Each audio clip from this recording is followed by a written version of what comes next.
May relasyon ba kayo ng asawa ko? Relasyon? Relasyon. As in, relationship? Relasyon. Querida Kapit, number 2, mistress, relasyon. Huy, Terry! Huwag mo akong materi-teri! Ay, sorry. Sige, kung ayaw mo tawagin kitang Terry, Ses. Terry yung Ses? Basta wala nga kaming relasyon ng asawa mo. Magkasosyo lang kami sa mango shake business namin. Huwag ka nang magmalinis, ha? O di wag ka maniwala. Lagi mo akong inaagawan! Inaagawan? Ay ano, tignan mo, pinagtirahan ka namin ng asawa mo ng mango shake. Anong ginagawa niyo? Online selling. Saan kayo nagpupunta? Sa supplier. Anong tawagan niyo? Dami mo naman tanong, Ses. Babe? Sweetheart? Honey?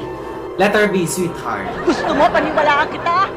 Diyos ko, tanong-tanong ka pa, di ka rin naman pala maniniwala. Sige na, aminin ko na ako ng tawagan namin.